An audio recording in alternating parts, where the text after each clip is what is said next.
Première étape de notre route vers le Maroc, Salamanque. Ville universitaire parmi les plus anciennes d'Europe, Salamanque dégage une atmosphère unique, entre histoire et jeunesse.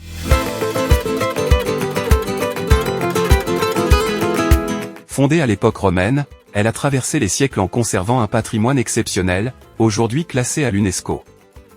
On commence par son joyau, la Plaza Mayor de Salamanque. Immense et élégante, elle est sans doute l'une des plus belles places d'Espagne. Toujours animée, elle incarne à elle seule l'âme chaleureuse de la ville. En flânant dans les ruelles, on découvre des trésors comme le Palacio de las Salinas, discret mais plein de charme avec sa cour intérieure typique de la Renaissance. Un peu plus loin, le convento de San Esteban impressionne par sa façade richement sculptée et son calme presque hors du temps. Impossible de manquer le pont romain de Salamanque, vestige de l'époque antique, qui enjambe le fleuve Torme et offre une vue magnifique sur la ville. Salamanque, c'est aussi ses deux cathédrales accolées, la cathédrale vieille de Salamanque, plus intime et romane, et la cathédrale nouvelle de Salamanque, grandiose et ornée de détails fascinants. Deux époques, deux styles, réunis en un seul lieu.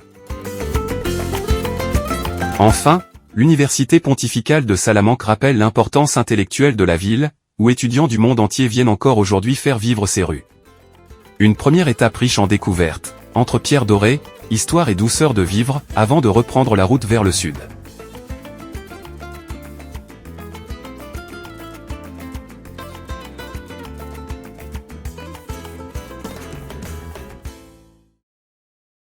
Après avoir traversé la France et l'Espagne du nord au sud, nous embarquons à Algésiras direction Tanger-Med. De là nous nous rendons directement à Asila.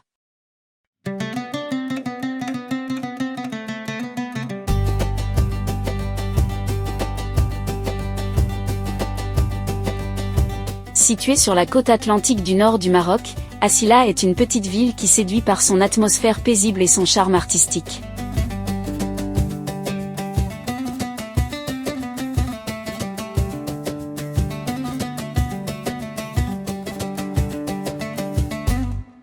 Mais ce qui rend la médina d'Asila vraiment unique, c'est son lien étroit avec l'art. Chaque année, lors du festival culturel d'Asila, des artistes du monde entier viennent peindre des fresques murales qui transforment les murs en véritables galeries à ciel ouvert. Ces œuvres, régulièrement renouvelées, donnent à la médina un caractère vivant et contemporain, en contraste avec l'image plus traditionnelle des médinas marocaines. Ainsi, la médina d'Asila se distingue par son ambiance sereine, son esthétique soignée et sa dimension artistique, offrant une expérience à la fois authentique et apaisante, loin de l'agitation que l'on retrouve ailleurs. Ensuite, nous filons directement sur Marrakech par l'autoroute.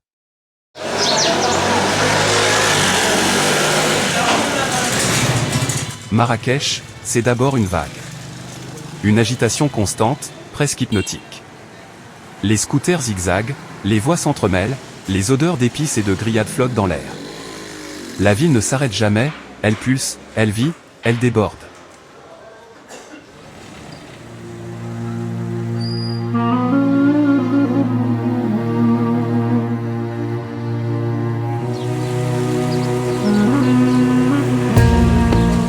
Au-dessus de ce tumulte s'élève un repère majestueux, la mosquée Koutoubia.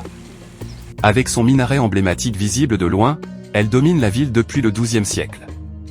Construite sous la dynastie almohade, elle symbolise à la fois la puissance religieuse et politique de l'époque. Son architecture sobre et harmonieuse a d'ailleurs inspiré d'autres monuments célèbres comme la Giralda de Séville.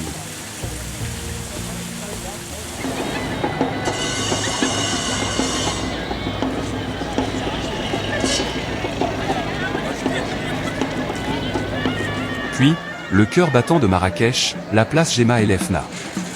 Ici, tout est spectacle. Les charmeurs de serpents, héritiers de traditions anciennes, attirent les foules avec leurs flûtes hypnotiques.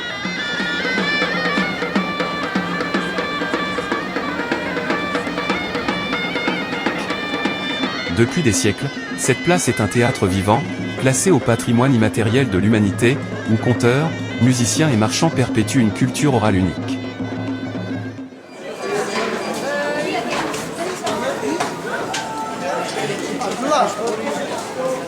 En s'éloignant légèrement, on plonge dans les souks. Un labyrinthe vibrant où chaque ruelle raconte une histoire. Le marchandage est un art, presque un jeu. Les étals débordent de couleurs, tapis, lanternes, cuir, et surtout épices et cumin, safran, paprika qui parfument l'air et l'imaginaire. Alif Lam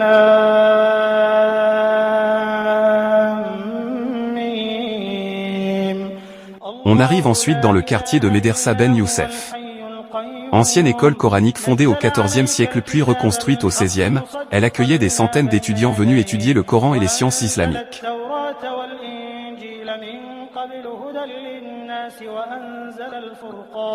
Son architecture est remarquable, zélige, bois sculpté, stuc finement travaillé, un véritable chef-d'œuvre de l'art marocain.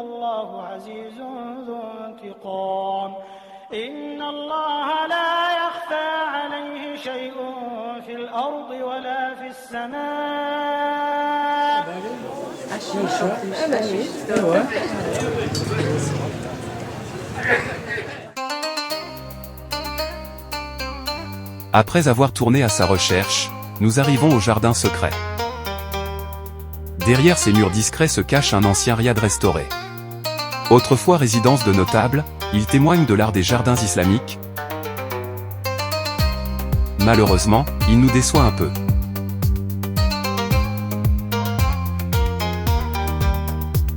Changement de décor avec le somptueux palais de la Baya.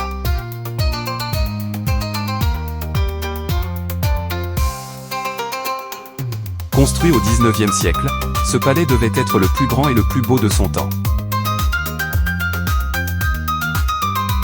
Ses cours, ses jardins, ses plafonds peints et ses mosaïques illustrent le raffinement de l'architecture marocaine. Chaque pièce semble raconter une histoire de pouvoir, d'amour et d'ambition.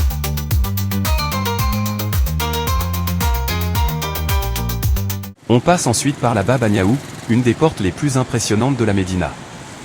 Datant de l'époque almohade, elle était autrefois une entrée royale. Les décorations sculptées témoignent de son importance, et certaines légendes évoquent même l'exposition de têtes ennemies, symbole de puissance et de domination.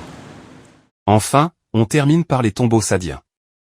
Redécouverts au début du XXe siècle, ces tombeaux remontent au XVIe siècle, sous la dynastie sadienne.